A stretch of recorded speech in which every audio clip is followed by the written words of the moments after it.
we got to bring up hookups, Netflix and chill, which is a term that used to be thrown around in the US. It's not even that popular anymore. Probably the one that is the most popular now would be called situationships. We used to call these people back in the 80s and 90s commitment phobe. Anytime I counseled somebody whose relationship track record had similar picks of partner problems, we always used that to then say, what's the mirror? Let's use that as a mirror. Rather than blaming the partner and feeling victimized, let's see what is it about you that is actually driving you toward these type of people.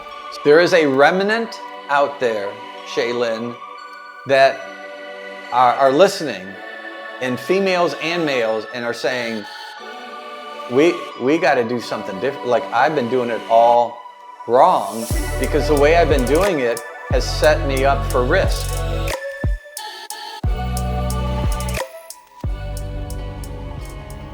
Welcome back to our Journey to Eden with me, Shaylin Fair.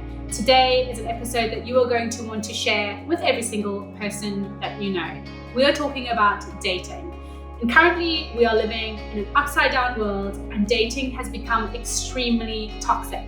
It is a milieu of situationships, casual sex, and broken-hearted, wounded people leaving a trail of wounded people in their wake. So how do we work our way through this terrain of the dating world at the moment? Well, we need to marry our head and our heart. And John Van Epp has written an amazing book about how we can do that. He maps it out for us. And in this conversation, he's going to provide you so much valuable knowledge. You are going to wish that you heard this episode sooner. Enjoy. John, welcome to our Journey to Eden. It is so awesome to have you here. Well, Shaylin, it's very nice to meet you, and great to travel across the ocean in just a matter of seconds here as we are talking together, right? Absolutely. And you are a gentleman. I have been dying to pick your brains because I picked your book up. And since I've read it, I have been telling everyone that I know about it, even strangers in coffee shops. I literally have gone up to people and I hear them talking about romance problems and dating problems. And I can't help myself but go up to them and say, look, you need to read this book because it's going to change your life and you're going to wish that you had read it earlier. So thank you for writing this book. You're very welcome.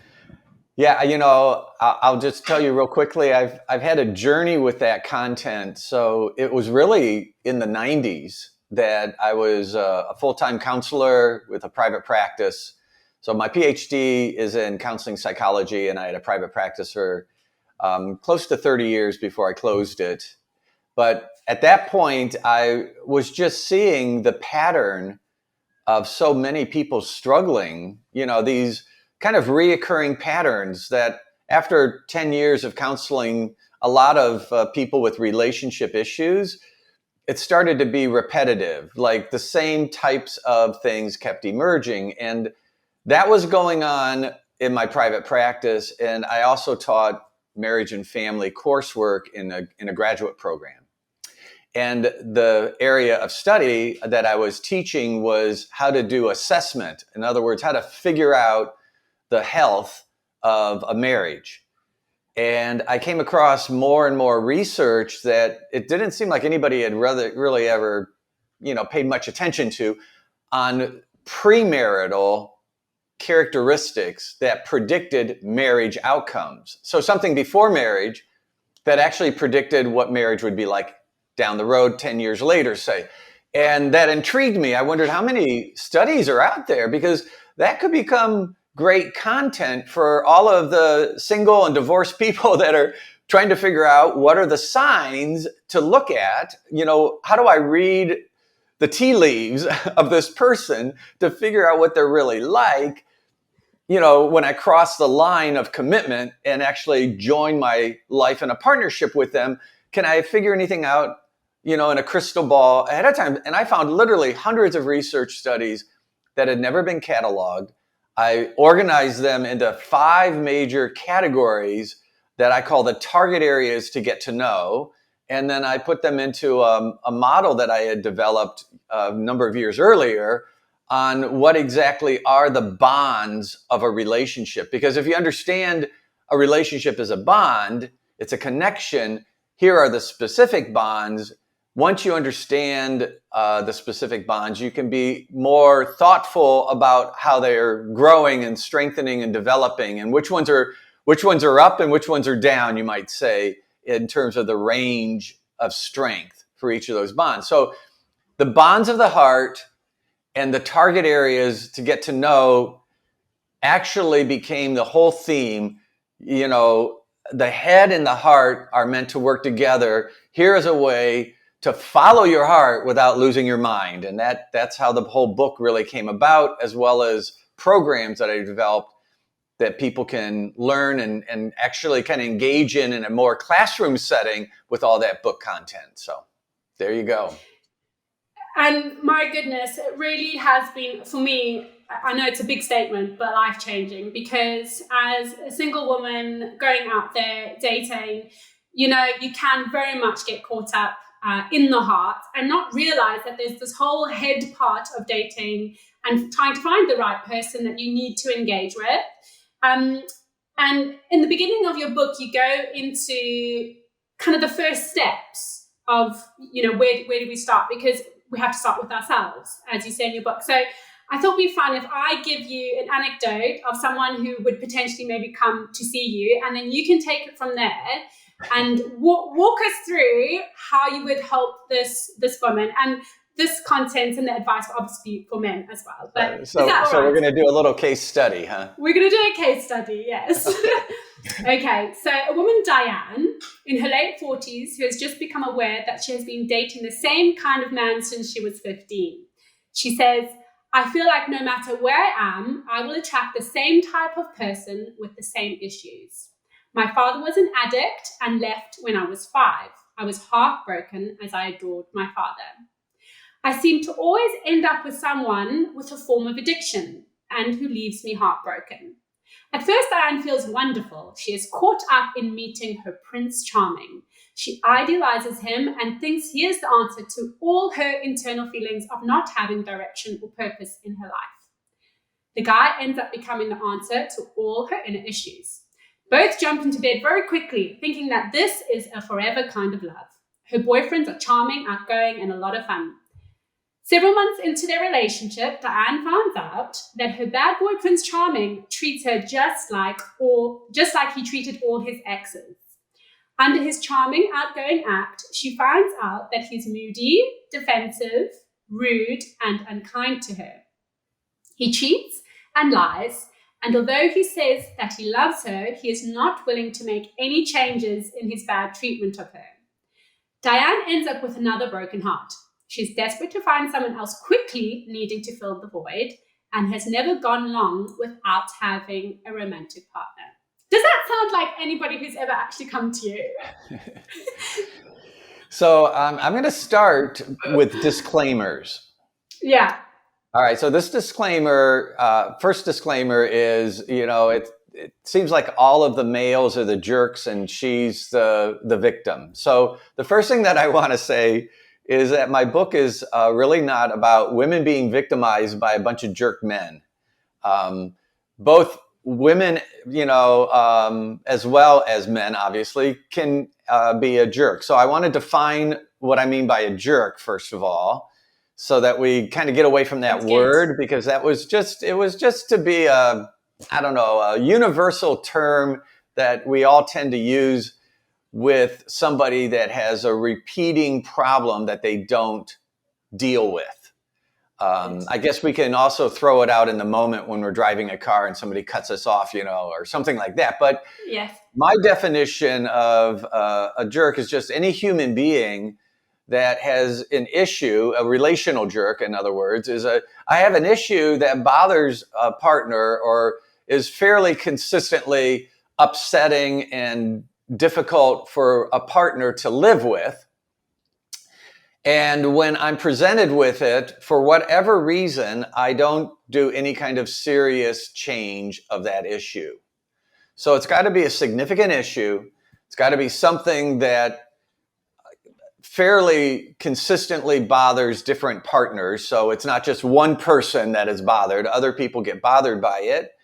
And it is I'm consistently or persistently, you might say, resistant to dealing with it, even if I say I'm going to, but then I don't do anything. So I maybe am very apologetic and remorseful, but then I don't do anything. So there's a lot of different ways that I can be resistant. So my first disclaimer is that it is just in human nature to have the potential to be a difficult, resistant person to any kind of change. I call it the change factor. And it's something every person needs to have an element of, a degree of, to be successful in a relationship, because there's always going to be something that bothers my partner that I'm going to have to deal with. Number two, you have a lot of personal issues that she's struggling with that are emerging in her relationship in two ways. How she develops the relationship, we'll call that relationship formation, and then also partner selection, what she tends to be attracted to. So we call that, your kind of partner radar, and her radar seems to be actually malfunctioning, so that she is consistently attracted to a similar problem that emerges in that partner. That almost always goes back to our adult relationships, or all the way back to our upbringing. So I mentioned that there are 5 major categories to kind of get to know. There are 2 that are very important for her.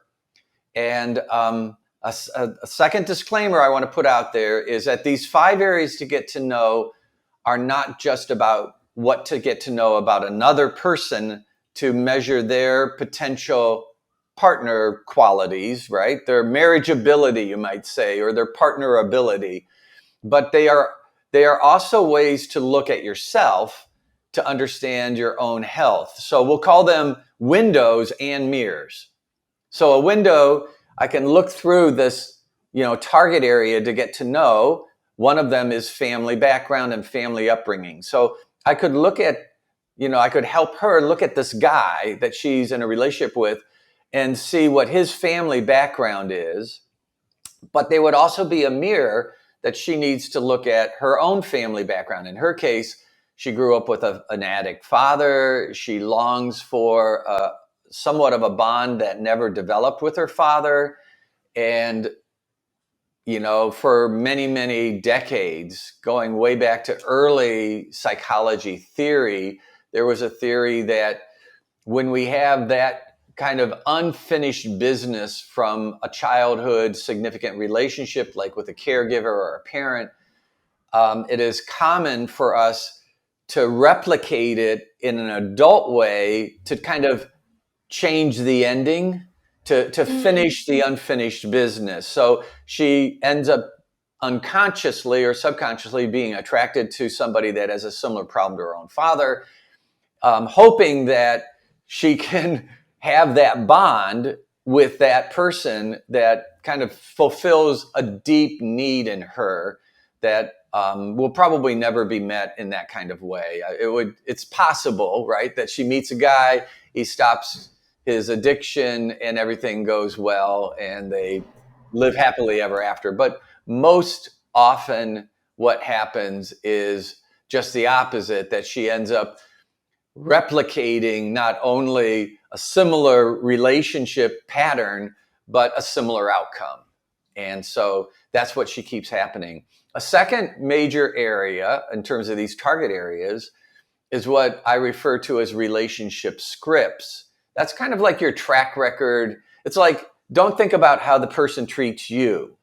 Think about how they treat everybody else, including their exes. And that's an area she never explores with her partners until she's way too deep in the bond or the relationship. So rather than exploring these kind of key areas more as an introduction and a way of evaluating, what is going to be actually happening in this relationship with this person and being thoughtful, rather than engaging her head, she just seems to go with the flow, trust her radar or her intuition, get into the relationship and realize she's got unconscious or subconscious processes going on that are the drivers.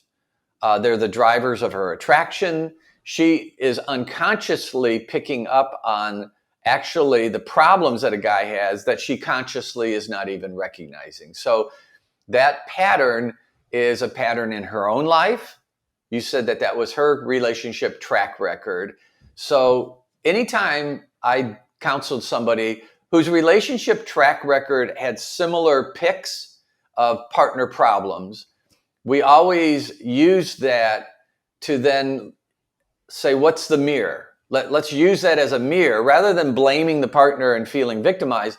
Let's see, what is it about you that is actually driving you toward these type of people? So when there's a pattern, you almost always want to look in the mirror, and that's what I would have her do.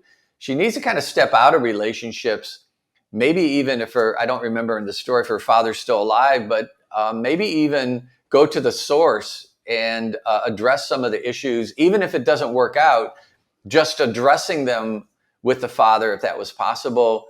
I found numerous people felt a relief and a release from those kind of drivers in their life once they confronted those. I even had people, when their parent was deceased, go to the grave, write letters, do any number of things. You got to finish whatever is unfinished and kind of grow out of that. Psychology often referred to that as individuation. I've got to become my own individual, independent of the forces. And I've got to kind of pick and choose, what do I want to repeat, but what do I want to leave behind? And maybe what ones do I want to revise? So I have these choices, but those choices for her were not there. She was locked into the repeating of it. If we can get her out of that, I think then we can then go to, how does she form the relationship in a way to be able to see things more clearly at the front end before she gets too involved? So that would be a little bit of what I do with her. I think reading the book, honestly, if we just say, like you, when you read a book, it's almost like you're meeting with a therapist. If it's written well, it's almost like you're dialoguing in a conversation with the author. And that's how I tried to write the book, to be bringing these things out so that people actually had, you might say, a therapeutic benefit just from engaging in the content of the book.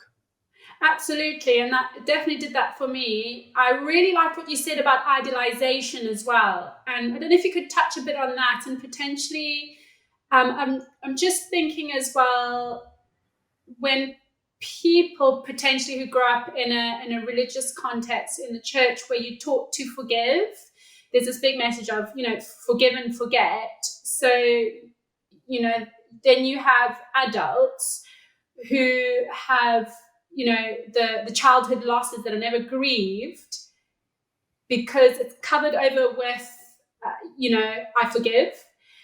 Can you speak into that a bit? That and idealization.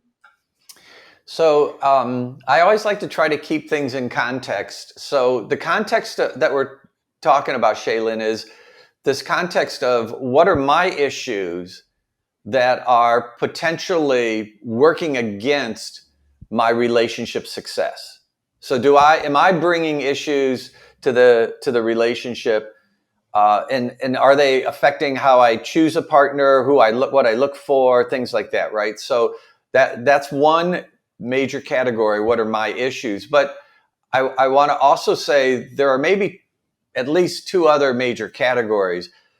The cultural trends of how we're doing relationships in many ways are high risk, dysfunctional trends. So just because everybody's doing, this is how we raised little kids. Maybe some of you were raised this way. A parent that said, hey, just because everybody's doing it doesn't mean it's right, or it doesn't mean it's a good thing to do. Don't just be a conformist. Don't give in to peer pressure. But that's not really what we do. We assume these are the dating trends, and therefore, if everybody's doing it, I don't want to be the odd man or the odd woman out. I don't want to be the oddball. So I just go with the flow, or I don't even analyze it. I just assume it's what everybody does. But those dating trends in many ways are working against success for a lot of people. And then the third category, so my issues, relationship trends, and then the third category is really the partner issues. And I think the longer we have dysfunctional family relationships, dysfunctional dating relationships and trends, the more relationship health deteriorates, the more we produce unhealthy individuals, the more issues. So I'm going to get to your thing about idealism, but I was traveling and doing some speaking engagements, and I went into a taco restaurant, and I had been there before, but kind of at lunchtime, and I went at dinner, and it was filled with 20 and 30-year-olds. And so I didn't have a seat. There was a long line, but I could sit at the bar. So I sit at the bar, and now I'm seated with, a lot of 20 and 30-year-olds. And I'm looking around. I'm thinking, is this a college town? Like, what is the attraction here? So I asked my neighbor sitting next to me, who was a female, and I said, why are all the 20, 30-year-olds? I feel a little out of place here as a guy in his 60s. And so she starts telling me about the place, and, it's not, there is some college people, but it's just like a hangout. So she says, what are you doing here? Well, I was teaching how to avoid falling for a jerk or jerkette instructors. So I was certifying instructors in a training class. So I was training them to actually teach the program, which is the content of that book, right? So, now all of a sudden, now I've got a bar of people that want to dialogue with me about the whole scene of, romantic relationships and what's going on there. And she makes a statement that led to a second statement that just kind of broke my heart. And I'll say it. So in dialoguing with her, she said, I'm always looking for the potential of a partner. If I feel like they have really great potential, I go for that relationship. And I said, well, yeah, but you want to look for the actual, not just the potential, because sometimes that potential never comes about. So you got to look at what a person actually has, how they're living, their track record, their virtues, their qualities, their character. You got to look at all that stuff. And she looks at me and she goes, we are all wounded. Look around. Everyone in this room. And I'm talking probably 200 people so she can't truly represent everybody, but that's her take on her kind of generational, what is going on. And wounded people tend to wound people. We've got to kind of deal with our own wounds. We can't just bring our wounds into a relationship because there's sensitivities and they prime us. We're primed to be reactionary. And, the more we have unhealthy relationships, the more we're putting out wounded people who then build relationships. So we really have this increasing momentum in our social fabric that make it difficult to find in the pool of prospective partners a healthy, well-functioning person. You talk about that 40-year-old, what is one of her big struggles? It's going to be to find another guy in his early 40s that is not wounded and not struggling and not maybe harmful in how he relates. So it isn't like that as a big pool of prospective people out there that are well-functioning. And I think, Shaylin, you may concur that, not to be judgmental, but it is a reality that we have to try to reverse that machine that is putting out more and more wounds, because it's just making relationships difficult and it's perpetuating the problem as well as magnifying it. So idealism. So 3 categories. We're on individual issues, right? Which also could be a partner issue, that other category. But my issues, idealism just says I tend, for one of 2 reasons, I tend to see what I want to see. I'm going to look at the good. and I'm going to minimize anything negative. So one reason I do that is, what we call kind of the classic naivete. I haven't ever seen, somebody get screamed at. So I don't believe anybody would, I would never scream at anybody. So why would anybody scream at me? And then all of a sudden I'm in a relationship and I have somebody that actually loses their cool and screams at me. I had a guy that was a pretty good-hearted guy. He had some of his own little issues, but he wasn't, he was just a gentle, good, hardworking guy, had ran his own business, ended up getting married, did not do a lot of really kind of close inspection on who he married, didn't look at her track record, and she was physically violent. So, and that was a shame moment for him. So here she is taking, objects and whacking him, and he's leaving marks, and he runs his own business. And so he would go, he was, he was like a developer. So he was working in the contracting business. So blue collar, right? So he's a guy's guy. Well, my wife beat me up. I mean, that was a matter of pride. You're not going to admit that. He went for several years, periodically getting the crap beat out of him, and he wouldn't hit back. He refused to fight. He would try to restrain her, but if he left a mark, she would be calling the police. So it just was this horrible kind of situation that after several years, he comes in and he started, telling me about, not right away, but as time went on, and he built this kind of trust, rapport with me as a therapist. My point is that he idealized that she came from a very apparently good family. They were religious, similar religion to him. He thought everything was fine, and he just never looked below the surface very deeply. And that's a huge issue that we need to talk about. That's in the second category of kind of the rules of dating nowadays. The rules of dating are way more to enjoy the moment and not have any pressure or obligations. And don't be judgmental. Please don't evaluate me. Don't analyze me. Let's just have a pressure-free, enjoyable time. And that includes sex.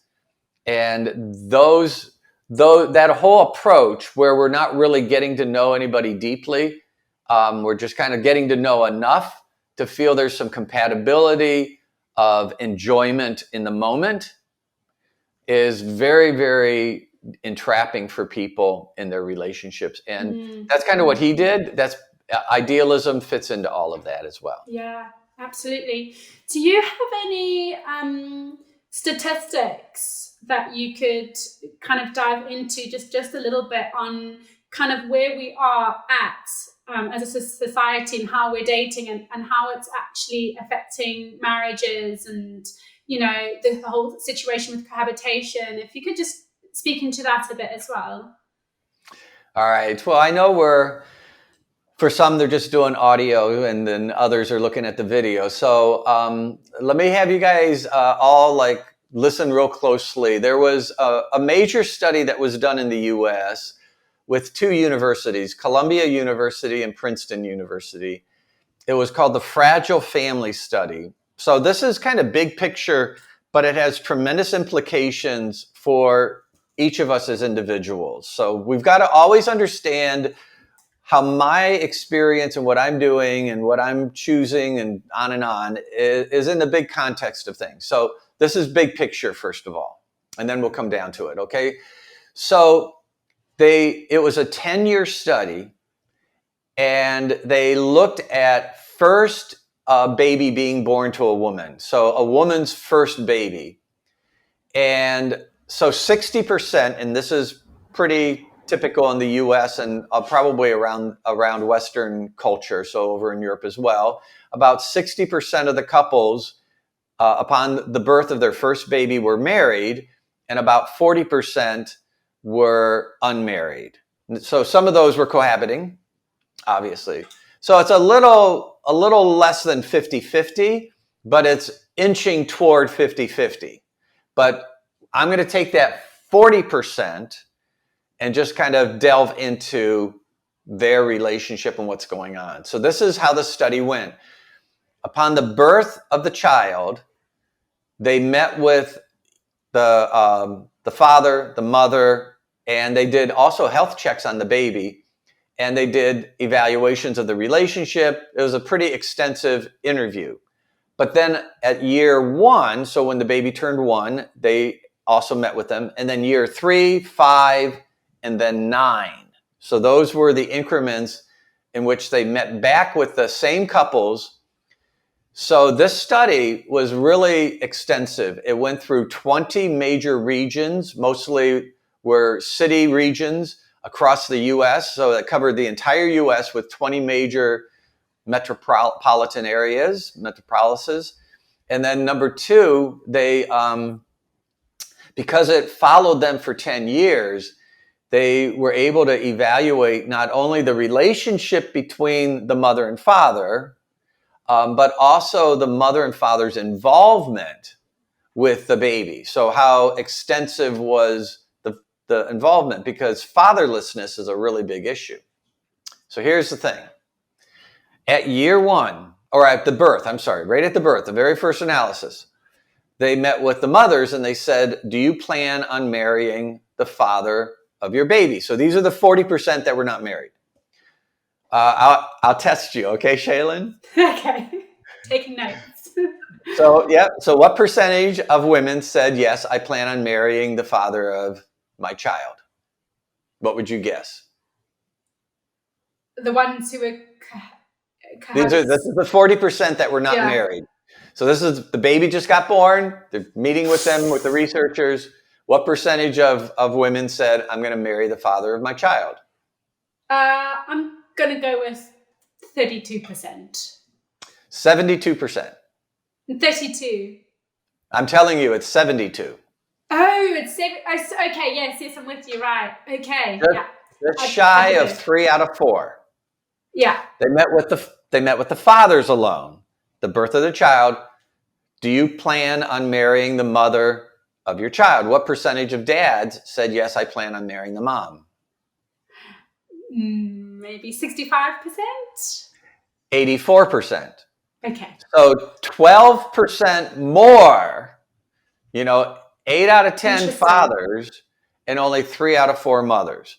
But my point is that those are really high percentages, a lot higher than you suspected. Yeah. I thought it would be. It also is, I do presentations and keynotes at what are here in the United States called fatherhood conferences. And I ask all these people that work with fathers, and always, they shout out a much lower percentage for the fathers than the mothers, because they don't believe dads have any interest in marrying the mother of their child. And I then scold them because I say, you work with fathers. You're supposed to believe in these guys. And yet your opinion is that they're not going to be interested in marriage. All right. So we all together? This is the group that are the unmarried. It's just shy of 50% of all the couples, over 5,000 couples actually. And so it's about 40% of them, and they're not married, but at the birth of the child, 72% of the moms say, I'm going to marry the dad, 84%. Here's the thing though. At year 5, they're evaluating all these same couples, and what they find is only 16% got married. And about 68 to 70% of the women had already moved on to a new partner. When you compared that to the 60% that had their first baby when they were already married, anywhere from 3 to 4 times more. So a 400% increase in being together. So starting having a baby together on a firm kind of committed relationship of marriage has this very, very major difference than the cohabiting couples or those that maybe were in a relationship but not even living together. But I think the majority of that 40% were probably cohabiting. The facts that we have over and over and over is how you develop the relationship in the beginning has definite, outcomes down the road. Relationship formation is extremely important. So with all of that in mind and all the best intentions, I don't think they were lying. They really felt like we're going to get married. But here we are 5 years later, and it's not happening. It's not coming about. A lot of them have broken up. And here's a really sad thing that we've got to look at this next generation. When they look at the father's involvement with the child, it was over 50% had not seen the child in the last month. And again, over 50% said they have, for the last 2 years, they have very irregular visitation. So what happens? Let's just be real. I get involved, I'm one of these. We get involved, we're a couple, we have a baby. At the 5-year mark, we broke up. We broke up at the 3-year mark. I move on, she moves on, she's got somebody else, I got somebody else. Does my new partner want me running over and giving all my money to this unmarried ex that I had? Do you understand what I'm going back? All of a sudden now, her guy doesn't want me involved, and my new partner doesn't want me going back, because who knows what might happen. And maybe I had a baby with somebody else, and then we moved on to a third. So these things are a feeder system to kids growing up without secure attachments to their biological parents, and almost always a very insecure attachment to a father. And that you can't have, social health when you have major feeder systems like this. So now we jump into the dating world. These are the people that grew up like that we're trying to date. These are the people that say, yes, I'm going to marry you, at a crisis point where we just are at a really critical moment. Yeah, we're going to be together but we don't seal the deal. We don't bring it about. These are the people that seem to have a lot of issues. So when you say, what's going on? These are things. So we got to bring up hookups, Netflix and chill, which is a term that used to be thrown around in the US. It's not even that popular anymore. Probably the one that is the most popular now would be called situationships. Are you familiar with situationships? Yeah. So yeah. It was actually coined by a previous editor of Essence magazine back in 2009 when she was doing a podcast, and somebody called in and said, I don't think I'm in a relationship. I'm in a situation. And she goes, you're not in a relationship. You're in a situationship. And she coined the term. It means basically a relationship that has absolutely no definition, no obligation, no commitment, no sense of parameters. We just have an agreement to enjoy the moment. So we used to call these people back in the 80s and 90s commitment phobes, right? Do you remember that? You're dating somebody that's a commitment phobe. They want the relationship, but they don't want to go too far in forming some kind of obligation. So I just am, we're trying to normalize something that is dysfunctional. Absolutely. We're trying to, there's an old saying, no matter how you dress up a pig, it's still a pig. So if a commitment phobe is a problem with really drawing that line of I can belong to you and you can belong to me, and we can form a union where we are agreeing to take care of each other, be loyal to each other, have fidelity and exclusivity. And that's a good thing. I don't feel, I'm giving up my freedom. I feel like I'm expanding my life by joining it with another. I have this positive view of belonging and having you belong to me and forming this kind of mutual commitment. That is in current trends, that is not viewed in a positive way like it used to be. And I'm not saying that the good old days, I'm just saying we have moved really far. And now we're saying, hey, what was used to be called dysfunctional, having a phobia about truly investing yourself, we now are going to put a label on it as a pressure-free relationship. So we're going to put a positive label on really a dysfunctional practice. So that's a lot of what your listeners are facing in terms of that second major area of what are the current dating trends. And they are very male oriented. I hate to say it, but we have created dating trends that benefit males that just want to have a sexual relationship without any obligation.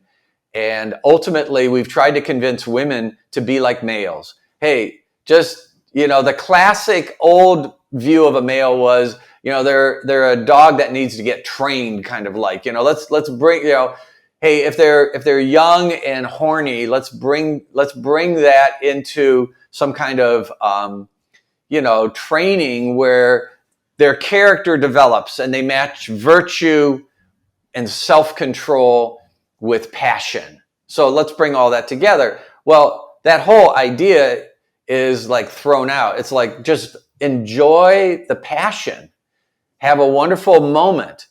And there are a lot of males and females that have bought into that find that the moment could be really enjoyable, but the next moment and the next one after that starts to be depleted of true personal fulfillment. So they have kind of like that instant gratification without any long-term satisfaction.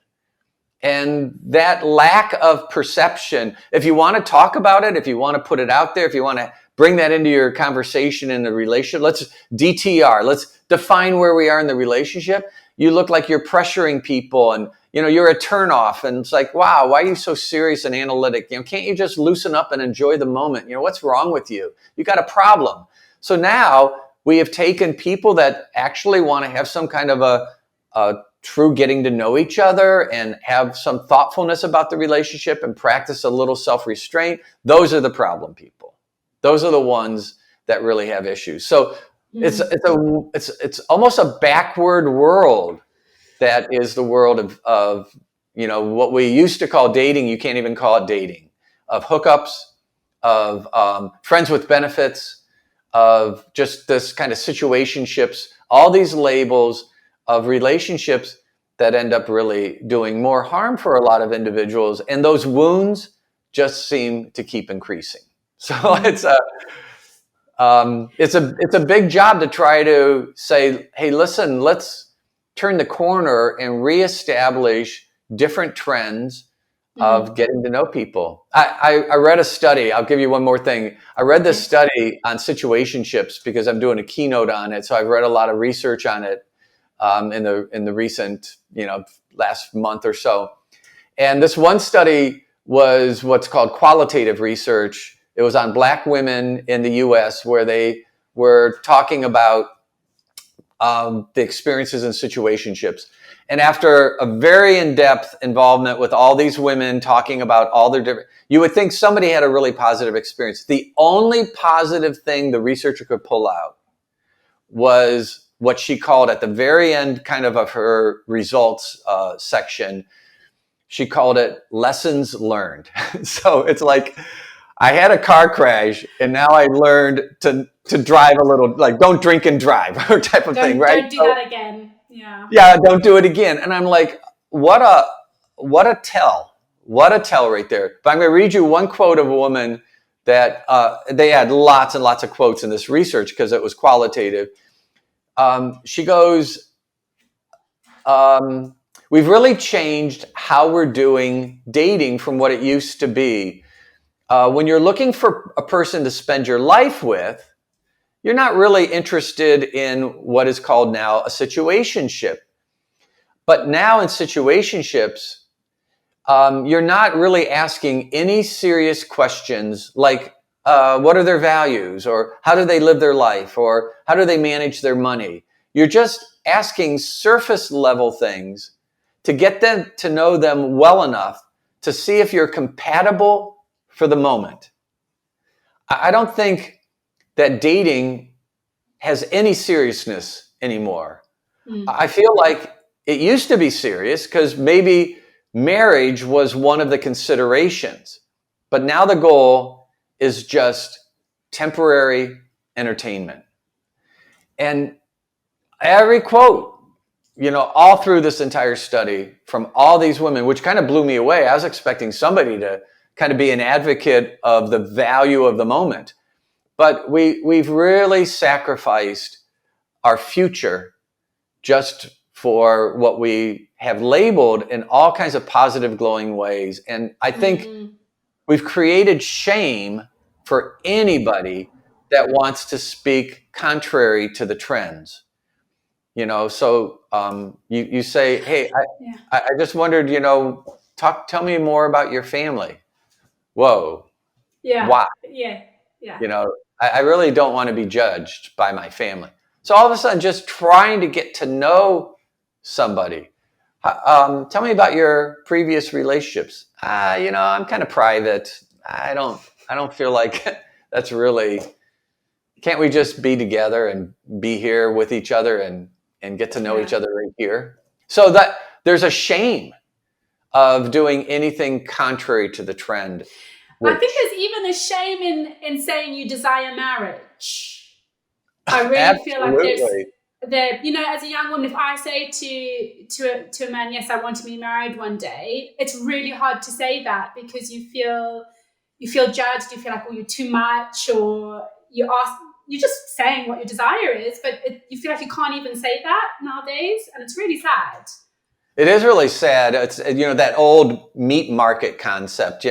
If you're out there dating with a serious committed partnership, and particularly marriage, as any potential end goal, then you're cast as being somebody that's in the meat market that's just looking for a piece of meat type of thing. Kind of looking for somebody to just grab onto, and you're desperate.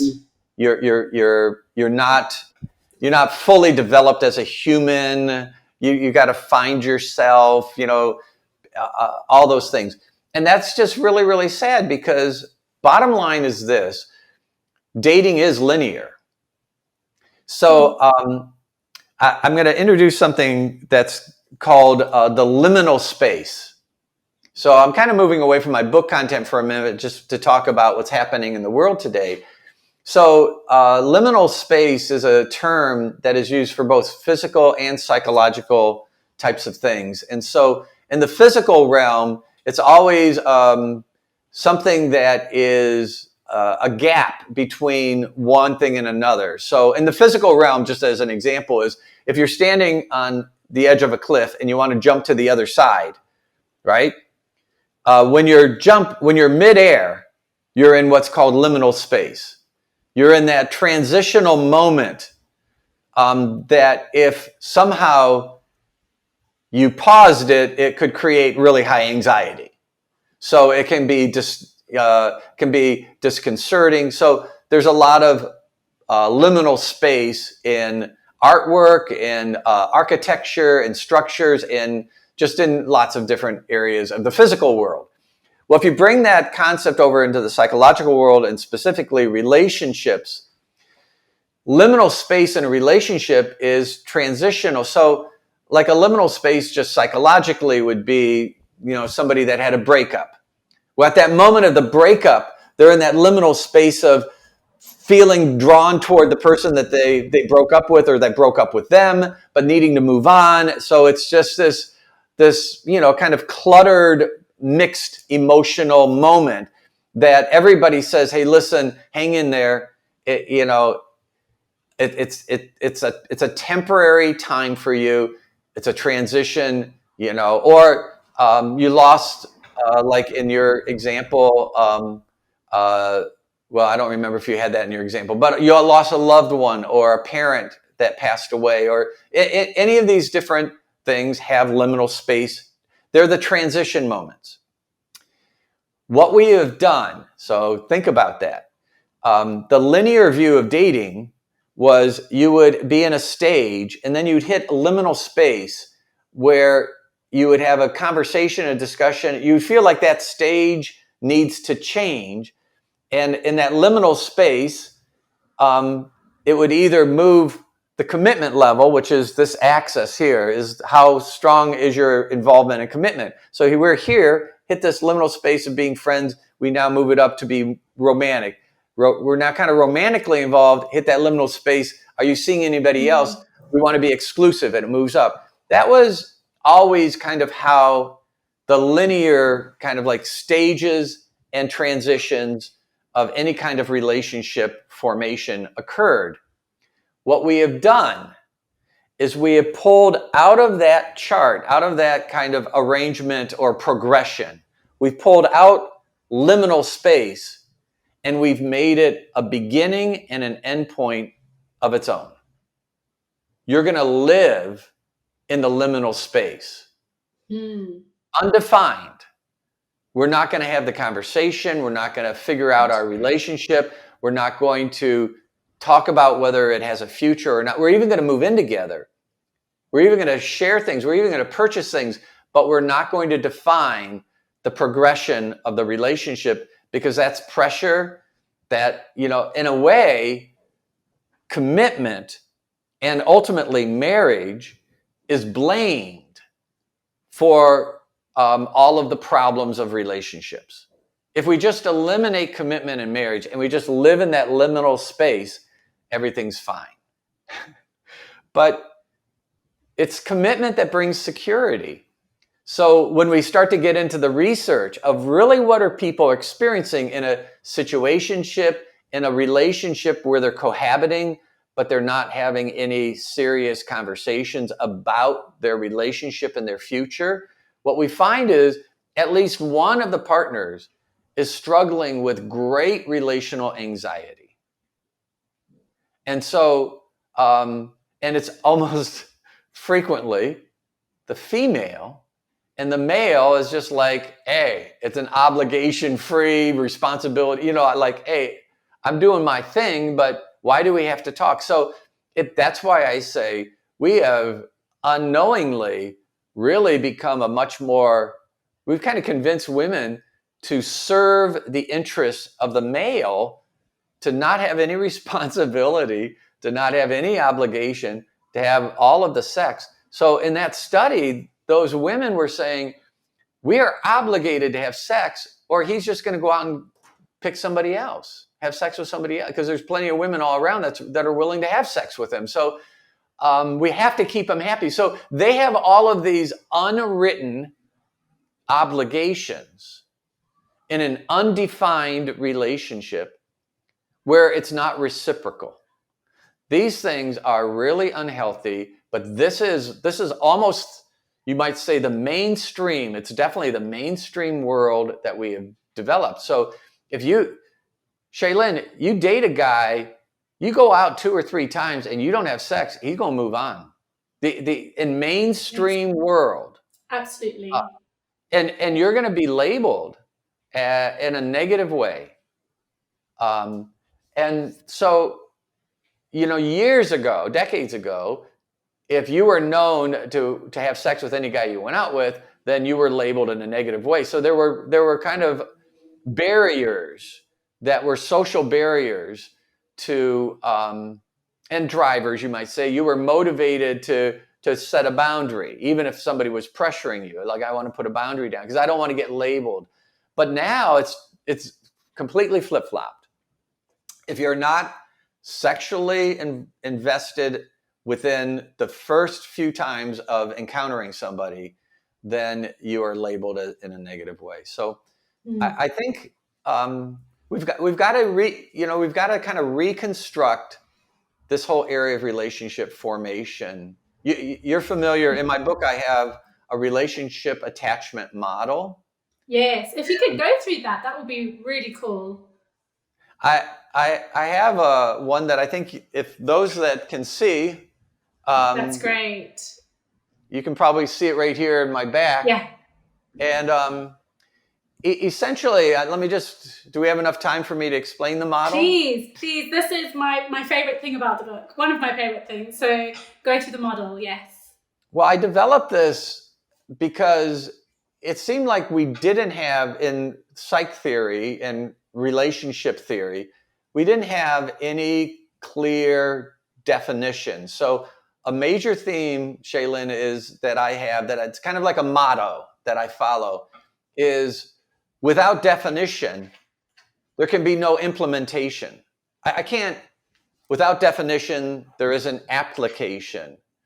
Clarity actually produces, having clarity produces action. So how can I do something if I don't have clear definition? So we talk to everybody, about having a good relationship, having a healthy relationship, right? But if we don't define relationship clearly, then we're kind of talking just in the abstract. And so people are making meaning in any way they might out of that kind of conversation. So I looked really clearly at, okay, what exactly is a relationship? Well, relationship, just in the definition in the dictionary, is a connection between two or more people, right? So Shaylin, you and I have this connection, and so that connection is what in human interaction would be called human relationship. So that's where we're limiting the word relationship to human. So human to human. So it's a connection. So the obvious question is, if the global definition is connection, can we start to look at the specific kind of connecting systems? Like, what are the connections that interact, that work together to bring about this thing we call relationship? So I found there are several universal connections that needed to be put together as parts of the whole. So I'll go through them real quickly. How you know somebody? Well, you can't really have a relationship if there isn't any knowing. So, and these could be thought of as one-way streets. I know Shaylin, but she doesn't know me. So I feel a relationship with her, even though she doesn't feel one with me. But you can also think of these as two-way streets. So there's different ways to kind of look at this. But the knowing is a major construct, which is different than trust. So I can know somebody a lot, and maybe based on what I do know, trust them very little. So trust is how I organize and form some kind of opinion about what I know, right? So trust is more an internal kind of representation I have. So if you meet it, to use your case study going way back to, we didn't give her a name, but we'll call her Robin. So to go way back to Robin, she forms inaccurate trust pictures of guys she knows very little. So she knows them very little, but actually in her mind, she forms a very positive kind of glowing representation of that produces feelings of security and confidence and safety. Those are the feelings that come from a trust picture of somebody. And as the relationship goes on, and then his addictions become really apparent and they don't change, and they end up backfiring in how she gets treated, her opinion of him begins going down. And so the knowing is going up and the trust is going down. But initially she has this, if that makes sense.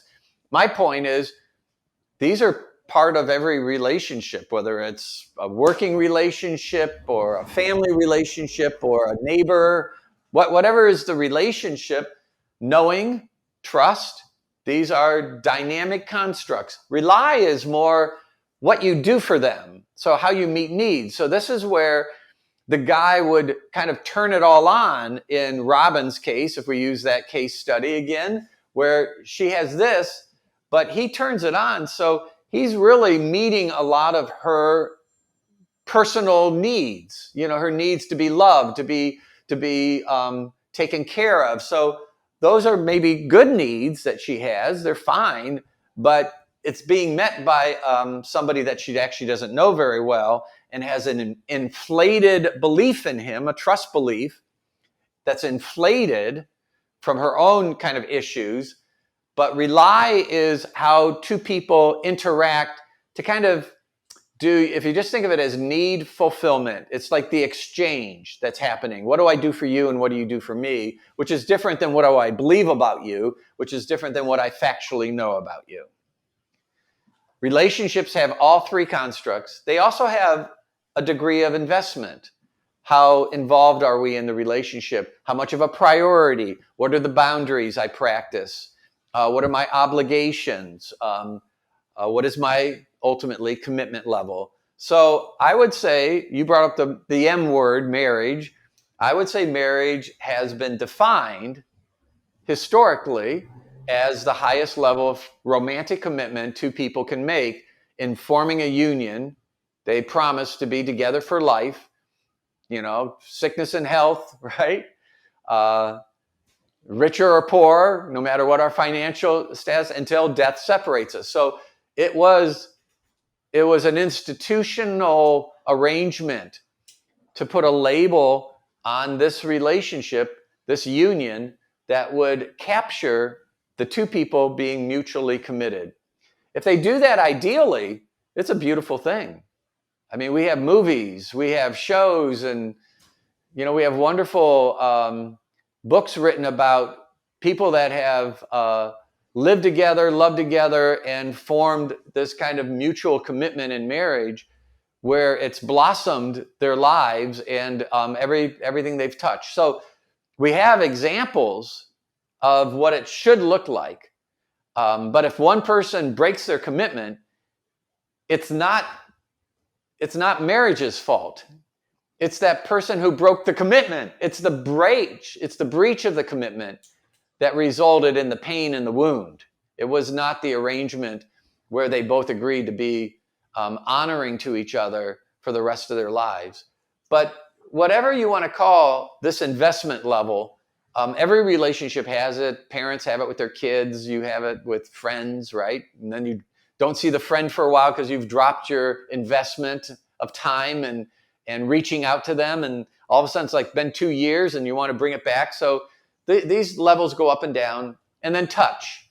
And touch can be affectionate. It can be friendly touch. It can be giving a buddy a hug, putting your arm around somebody. But if it's a sexually attracted or functioning relationship, then it can include sex. So touch can be either sexual or non-sexual. So I found that this model tremendously helped people of all relationships, but I applied it predominantly in two ways. A long-term relationship, like a marriage, I just said, these things are always going up and down, okay? Life, I travel. All of a sudden, I'm gone for 5 days. My wife and I, even though we talk, the no has dropped a little bit, right? And I haven't been there to meet her needs. She's had to be self-reliant, right? And we haven't had this because we've been gone. So these things just naturally go up and down. So what I help anybody in a long-term relationship, and I have courses for marriage and all kinds of things, so is to use the model to identify on a regular basis what's dropped and how to talk together to bring it back to full strength so that they truly are intentional about, you might call it managing or running or keeping strong or revitalizing on a regular basis these 5 areas of their relationship, which is a very comprehensive kind of approach. Now, what we're talking about here is people that are doing the initial formation, building a brand new relationship. So all these levels are low now. Now, different application. Now we have a bit of a logic model to how relationships can be formed. if I formed a relationship with getting to know just a little bit, like what I read from that situationship, forming more trust, high sexual involvement, all of a sudden, I have each one of these contributing a strong sense of bonding, but they are out of balance with other areas. So my bond begins to betray me. The bond of my heart from sexual involvement, from somewhat of a trust, and I would even put rely a little bit up, but I'm not getting any promise of any investment. The bond of my heart is going to override the judgment of my mind. So as I begin to see things that are a little bit of a red flag, my bond begins to want to minimize it. And it promotes over idealism, or it promotes only living in the moment and not thinking about the law of unintended consequences, right? Remember that old law? We're going to do something right here in the moment that is enjoyable, but there's an unintended consequence down the road that is going to harm me more than the moment helps me. Well, that's exactly what we have. This is how almost all relationships develop now. They develop just like this. It's a very high risk, unsafe way that is really denying how powerful the bond of the heart is, even with sex. I mean, we know from the biology of sexual involvement, oxytocin, vasopressin, dopamine, all these chemicals are extremely powerful, and they are multiplied tenfold during the sexual act, and they prompt in the brain, in the nervous system, with skin-to-skin interaction, they prompt strong feelings of connection and bond. So we're built to bond. We're built to bond sexually. And yet we want to bond without any judgment, without any parameters of commitment. We create an unsafe environment where we are bonding. And so I just say, build from left to right. Don't let a level get a lot higher. As you get to know somebody, let that determine the ceiling of your trust. Why should I trust you a whole lot more than I know you? Maybe a little bit more, but not a lot. And then don't try to meet needs beyond this. Let these three inform how invested I am and how invested I know you are. And let that kind of reciprocal, mutual level of investment, let that set the ceiling of touch. I mean, there's plenty of time down the road to go all the way. But why do I want to start here and get it all out of balance and create a bond that's going to override judgment and also create, you might say, higher levels of being wounded in relationships? But this is what we're doing. So, and those 5 areas to get to know, you can just think of them like a drop-down box. Here are 5 areas to really get to know. I mentioned family, track record. You can read the book and see the other 3. But if I really get to know the right areas about another person and myself, windows and mirrors, and then I build a relationship, I step into and I say, hey, I want to engage in relationship formation differently than how it's being done in mainstream culture. And I have logic, I have research. In fact, all of the research that I have ever been able to find on relationship formation supports my model and building from left to right. I can't find any research that has positive outcomes when building from right to left or having it all out of balance. So I've got science, data, and logic on my side, and we need to create a movement that legitimizes this. Absolutely. There's a lot going on there. So when I'm going into a date, there's a lot of complex things to be thinking about. What advice would you give to somebody who's going to get out there and start dating? They want to do it a healthy way, and they don't want to overwhelm themselves with all this knowledge, but the knowledge is very important. What mindset would you encourage? You know, I'm reminded of in the Jewish scriptures, or from a Christian standpoint, the Old Testament, this this story of Elijah, who was one of the prophets. And he was going up against a political regime that was very, we'll just say, very unhealthy, okay, just to use kind of a general term. Jezebel was running it, and he proved his point, won the argument, proved his point, and instead of the government kind of like coming to him and saying, hey, you proved your point, we're going to follow you, they said, all right, we're going to kill you, we're going to assassinate you. He runs, ends up in a cave, all depressed, worn out, depressed. He did his battle, won the argument, won the debate, and now is only being threatened as being assassinated. And he prays to God to just take him home, like, just quit.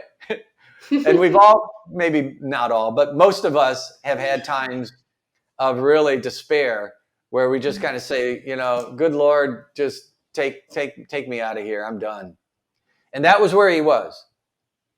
And it's a very picturesque story in the Book of Kings, which was in the Old Testament or in the Jewish scriptures, where this still small voice, which represented God speaking to him, kept reassuring him that there's another chapter of his life.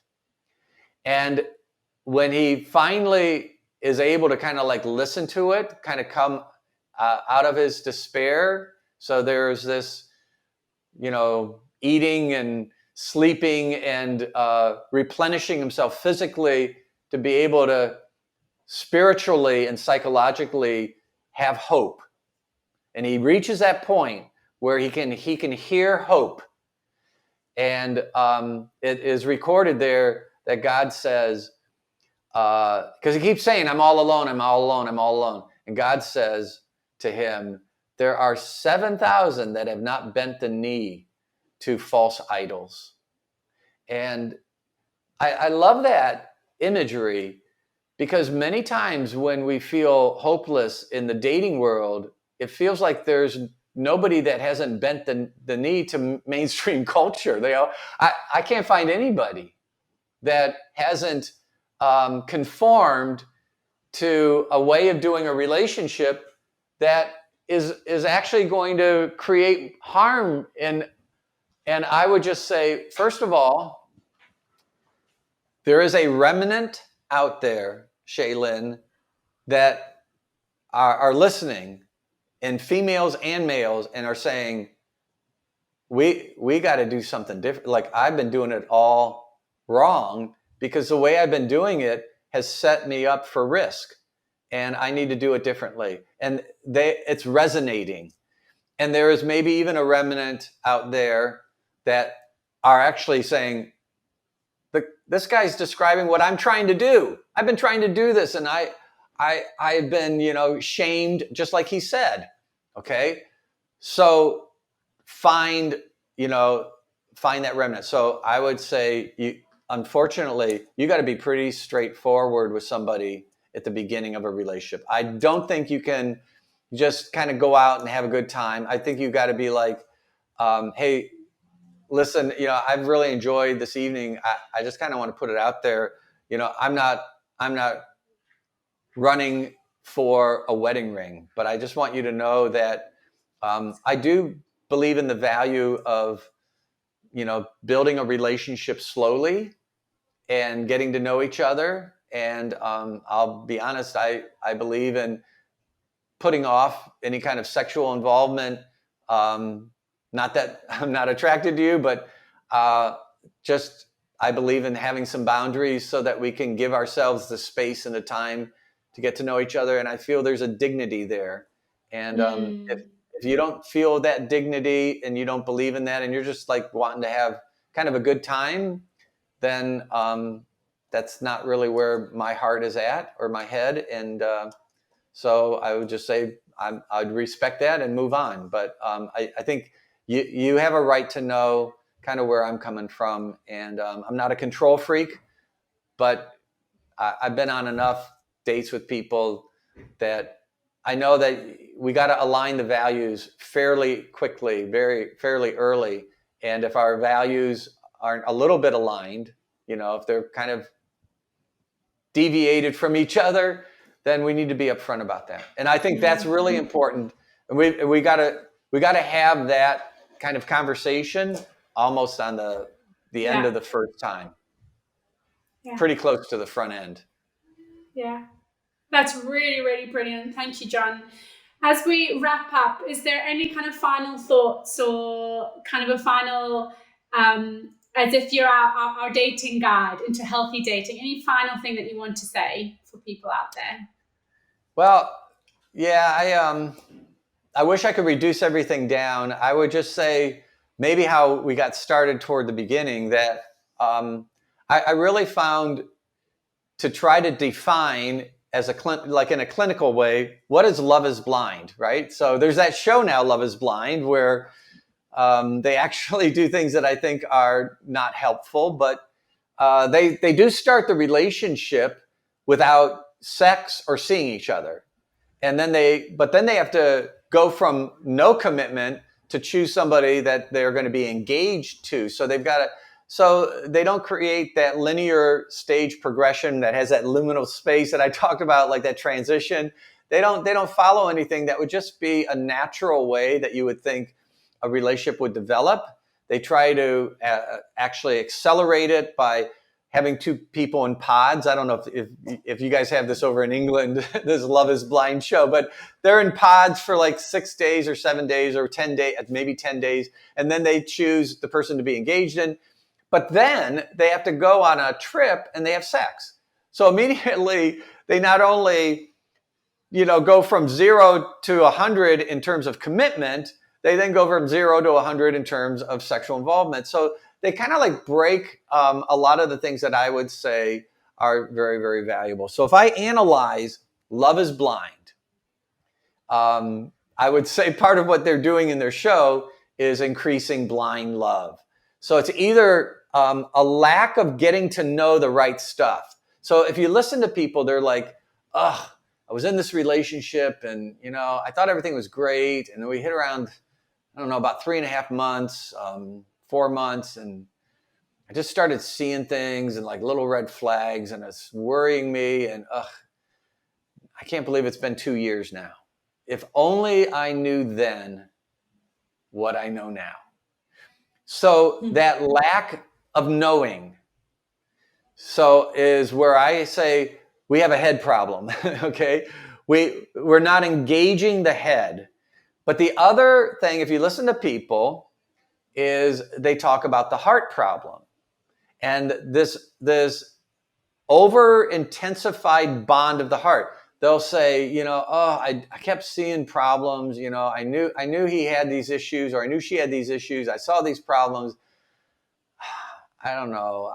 I guess I just love too strongly. I just was hoping the best for them and wanted, I believe that they could overcome them. And I like to give people the benefit of the doubt. I hate to be, a negative person. And, we had such good times, I know we had these problems and I saw these flags, but we just were really good together a lot of the time. And so the bond what are they describing?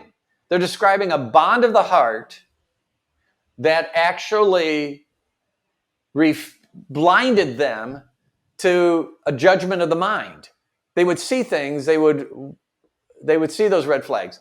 So definitely, if you want to be very reductionistic, you can say the problems we have are either how we build the bonds of the heart or how we engage the judgment of the mind.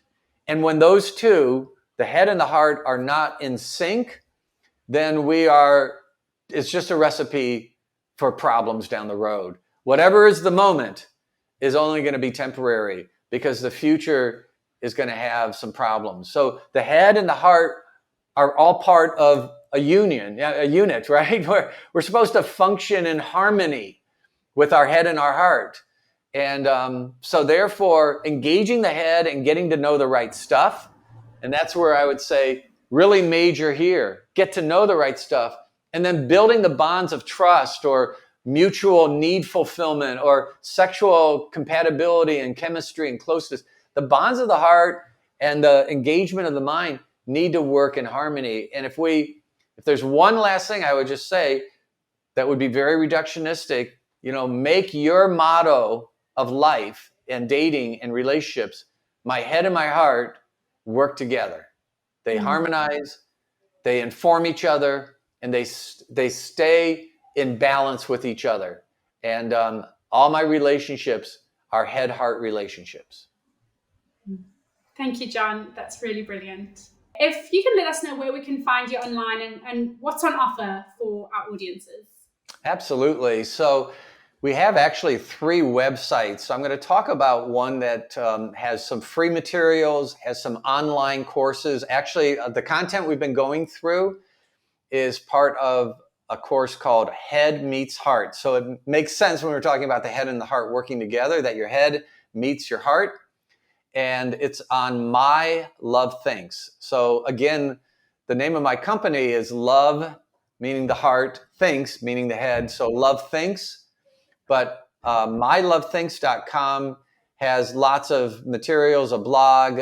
You can also get access to Dr. Morgan Cutlip, who is actually my daughter. And she focuses a lot now because she has book deals about mamas. So she's talking to moms, and she's writing some phenomenal book deal. One is coming up from Nelson Publisher right in the fall. So she has a wonderful Instagram at Dr. Morgan Cutlip, and she does a lot of Love Thinks content there and talks about it.